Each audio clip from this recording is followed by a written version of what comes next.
న్యూస్లో మనం breaking news చూస్తున్నాం. ప్రకాశం జిల్లా తుర్రుగుడుపాడులో దారుణం జరిగింది. సహజీవనం చేస్తున్న వ్యక్తి మర్మాంగాన్ని కత్తితో కోసింది ప్రియురాలు.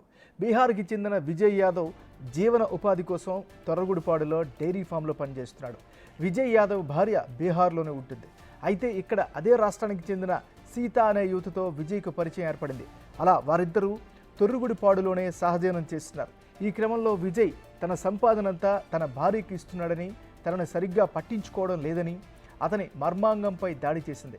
ఆ తర్వాత ఆమెనే ఆ విషయాన్ని డైరీ ఓనర్కి చెప్పింది. వారు విజయ్ను ఒంగోలు రిమ్స్ తరలించి ట్రీట్మెంట్ ఇస్తున్నారు.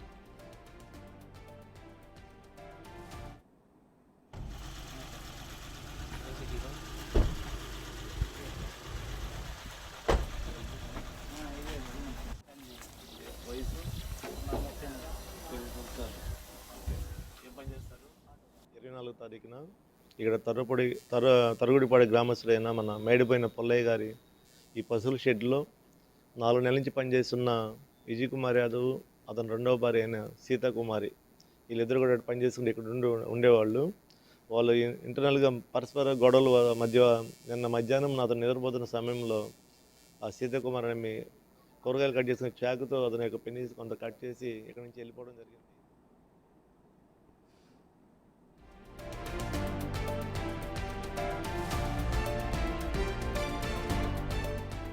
సీతను ఒంగోలులోని మహిళా సంరక్షణ కేంద్రానికి తరలించి కేసు నమోదు చేసి దర్యాప్తు చేస్తున్నట్లు చీమకుర్తి టౌన్ సిఐ సుబ్బారావు తెలిపారు.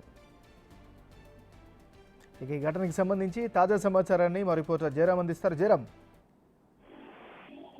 నాగరాజ్, ప్రకాశం జిల్లా చీమకుర్తి మండలం సొరుగుడిపల్లిలో దారుణం చోటు చేసుకుంది.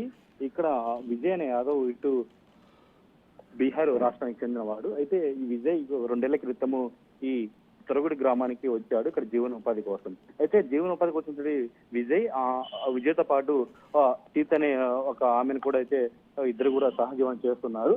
అయితే ఈ గ్రామంలో వీళ్ళిద్దరు కూడా భార్య భర్తలని నమ్మించి కూడా అయితే అక్కడ జీవనం సాగిస్తున్నారు. అయితే నిన్న ఏం జరిగిందంటే ఆల్రెడీ ఈ సీత అనే ఆమె ఈ విజయ్కి రెండో భార్య. అంటే సంపద మొత్తం కూడా విజయ్ మొదటి భార్యకు ఇట ఎక్కువిస్తున్నాడు. ఈ నాకు కూడా మీద కూడా ఈ సీత అయితే గొడవ పెట్టుకున్నది విజయ్తో. ఈ నేపథ్యంలో ఇద్దరి మధ్య ఆ గొడవ ఇటు స్థాయికి చేరింది. సీత పక్కన ఉంటే కత్తి తీసుకొని విజయ్ యొక్క మారుమంగళంపై కూడా అయితే దాడి చేసింది. ఈ నేపథ్యంలో కూడా విజయ్ అయితే తీవ్ర రక్తస్రావంతో తీవ్ర గాయాలతో అక్కడ ఇంట్లో పడ్డాడు. గమనించిన స్థానికులు ఒంగోలు రిమ్స్ కు తరలించారు. ఈ ఘటనపై చీమకుర్తి పోలీసులు కేసు నమోదు చేసి దర్యాప్తు చేస్తున్నారు. Thank you Jayaram.